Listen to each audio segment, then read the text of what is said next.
welcome to day 10 of my 12 Days of Christmas series. Please do bear with me, I am suffering with a cold at the moment, so my voice might sound a little bit different to usual.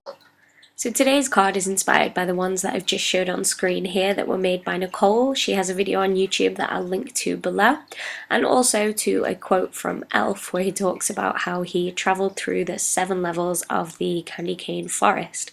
So I decided to use these candy cane stamps from the Candy Cane Lane stamp set by Simon Says Stamp, and to stamp out a whole bunch of these using my favourite things, red ink on some white cardstock. I then took the time to trim each of those out, leaving just a small white border around the outside.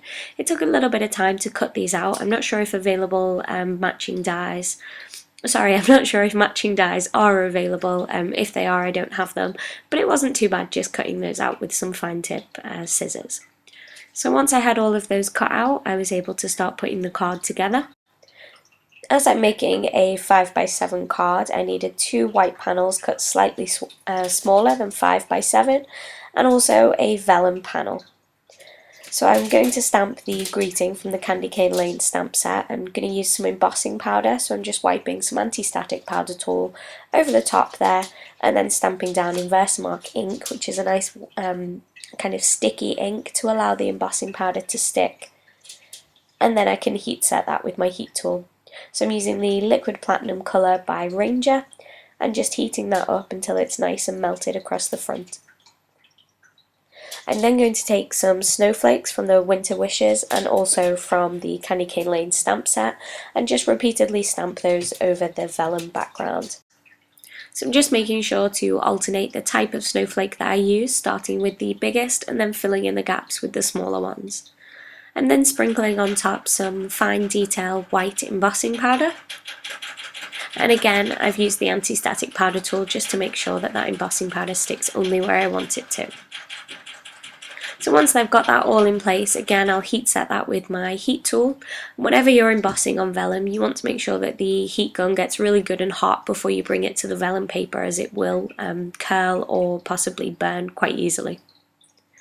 So now I've got this cute little walrus stamp, which is from the Clearly Besotted Arctic Animals stamp set, and I'm going to be colouring him in using some Spectrum Noir alcoholic markers. I'm starting with GB7 and laying down a base coat all over the body of the walrus, and then I'm going to bring in some shadows with EB3, and then I'll blend that out with GB7.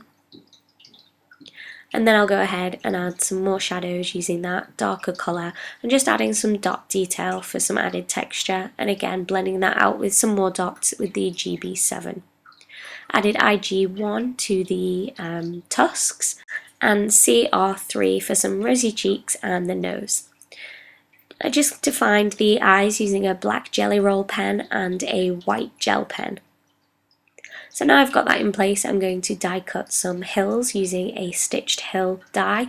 I believe that this one is from My Favourite Things, and I just cut that out twice from one of those white cardstock panels that I mentioned earlier on in the video. Now this die is slightly shorter than the card base, so I just had to trim that out once it was fully cut. So I'm now taking a quick stick glue pen and applying some of those candy canes. So I wanted this to be quite dimensional, so I'm adding the first ones kind of flat down onto that background hillside border. Then placing generally just kind of 2 either side, and then adding another one into the centre. And then once I've got that in place, I'm going to glue that down onto my 5x7 top folding note card. So once I've got that stuck in place, I'm going to bring in the vellum piece and lay that down on top, and I'll use that to kind of centre all of that up and stick down with some 3D foam tape the front hill. Now I'll be able to apply some adhesive wherever that white cardstock is. Whenever you're working with vellum, you have to be careful where you apply your adhesive, because you will be able to see it through the vellum cardstock. So I'm just adding in a few more of these candy canes, and once I've got those stuck down, I'll be able to peel back the top portion of the vellum and apply some glue anywhere that is covered by the paper candy canes or the paper hills, or in some places where the embossed snowflakes are. And this is just to make sure that the top of the vellum panel can stick down to the card base just enough to keep it flat.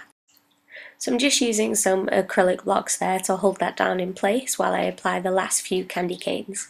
For these ones I'm using glue to stick it onto the hill, which already has a little bit of dimension from the 3D foam tape, and then for the top portion of the candy cane I've just cut small strips of 3M 3D foam tape.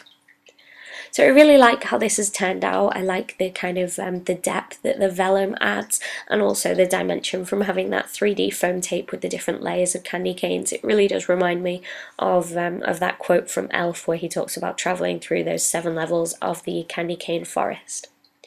So I hope you've enjoyed day 10. Thank you so much for sticking with me with my cold. I appreciate it's not the easiest voice to listen to, but thank you so much for joining me. If you have liked this video, please leave a thumbs up or a comment below, and do subscribe so you can be sure to catch day 11 and the final video a week today, day 12, when we finish up the 12 days of Christmas. Bye for now.